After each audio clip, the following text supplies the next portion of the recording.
Good morning. Today is July 23, 2024 at maulan ang umaga. So, mag-ingat po lahat tayo sa pagpasok. Dito nga sa akin, kinaroroonan ko ay baha na. Pero ganun talaga, papasok tayo. So, hindi talaga ma-predict. No, may mga unexpected talaga na upload natin, no, dito sa community na nagba-viral o nagkakaroon ng maraming views, no.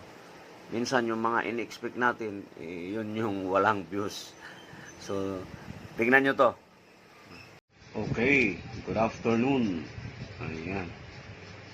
So, as you can see, may mga barya dito ngayon sa aking harap, no. Ito yung aking epiplex. So, today is July 7, alas 7 ng gabi. So, bago ako magpatuloy, ay gusto kong i-shout out yung mga masugid na aking kabalikatan sa aking page. Si Chad Samal Vlog. Ayan. Shout out sa'yo, madam. At saka si Iritz o Iritz Salon. Ayan. So, shout out sa inyo. So, ito, no, may 6 akong coins. Kasi para sa kaalaman ng lahat, ako din ay nangunguligta. No, ngayon lang ulit natin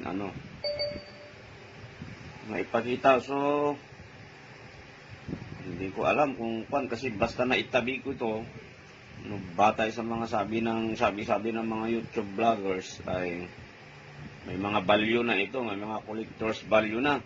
2013, okay? Ayan. So, pero ito kasi yung naiiba sa tatlong coin na ito. Yun, no? May 2008. May sinasabing may value na rin daw yan. Pero ang naiiba kasi dito, ito, yung 2003, nakita nyo naman, burado yung mukha. Sinubukan kong magbura na ganito. Napakahirap naman gawin. Hindi naman Ayan. Ito yung kakaiba. Burado. At saka yun. Ayan, burado. Actually, may yata akong naitabing ganito. 10. Ayan. So, i-ano ko lang, no? Ano lang naman to, no? Hindi ko naman sinasabi na may mga collector's value ito. Pero, siyempre, collection na rin. Ilan lang naman ito. Okay, so, yun lang.